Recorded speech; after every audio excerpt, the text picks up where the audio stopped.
I think it would be most appropriate for us to look at one particular word that is in Romans chapter 1 in these few minutes that we have together, and it's the word righteousness.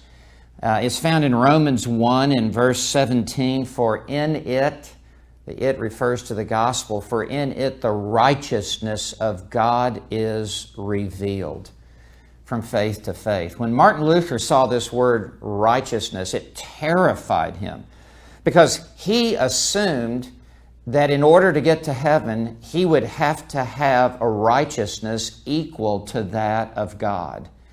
And he knew there was no way that he could reach perfection in this world. He could never realize the heights of moral perfection in this world. And he even said that he hated God because God required of him a standard that he could never meet. And he was there in Wittenberg, and he was in the tower of the castle church, and he was meditating upon this very verse, Romans 1:17, for in it the righteousness of God is revealed.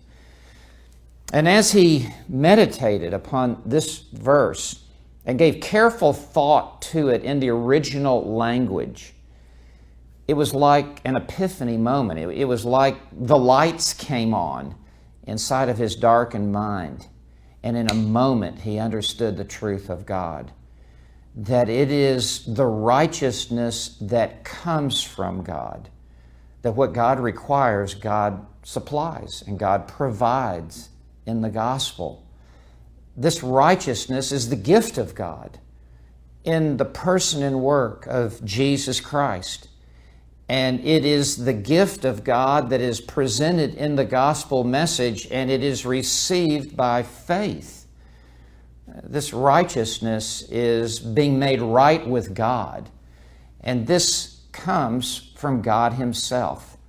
Luther referred to it as an alien righteousness, a foreign righteousness, and by that he meant a righteousness from outside of ourselves. It's not self-produced from within us. It's a righteousness that comes really from the throne of grace, from God above.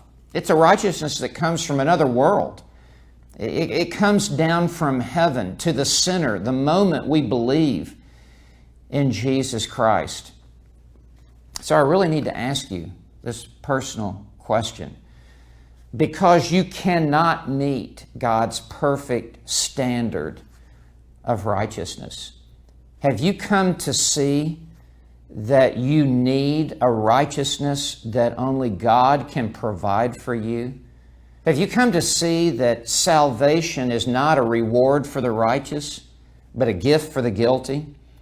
That you have sinned and fallen short of the glory of God, but that God is so loving and so wise, He now provides perfect righteousness for you in the person of His Son, Jesus Christ. That Jesus Christ has obeyed the law perfectly on your behalf.